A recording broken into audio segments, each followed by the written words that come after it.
பிரியாணிக்கு பண்ணுற கத்திரிக்காய் பச்சடி எப்படி செய்யலான்னு பார்ப்போம் வாங்க. கடுகு போட்டுக்கோங்க. பொரிஞ்சதும் கொஞ்சோண்டு வெந்தயம், கருவேப்பிலை, வெங்காயம், கட் பண்ணி வச்சுருக்க கத்திரிக்காய் அப்படியே போட்டுடலாம்.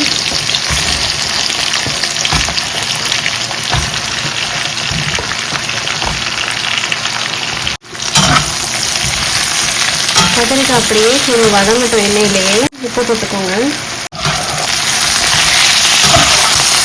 அது தக்காளி ஆட் பண்ணிக்கோங்க. ஜிஞ்சர் கார்லிக் பேஸ்ட் ஆட் பண்ணிக்கோங்க. மிக்ஸ் பண்ணிக்கோங்க. 1 ஸ்பூன் சில்லி பவுடர், கொஞ்சோண்டு மஞ்சள்தூள், ஜீரகத்தூள், பெருஞ்சீரகத்தூள் மிக்ஸ் பண்ணிக்கோங்க. நல்லா புளி கரைச்சி வச்சுருக்கேன், அதையும் ஆட் பண்ணிக்கோங்க. நல்லா கொதிக்க விடுங்க. ஆட் பண்ணிக்கோங்க. ஆட் பண்ணி கொஞ்சம் வேக விடுங்க, ஒரு 5 மினிட்ஸ். தேங்காவும் முந்திரியும் அரைச்சி பேஸ்ட் ஆட் பண்ணிக்கிறேன். நல்லா மிக்ஸ் பண்ணிக்கோங்க.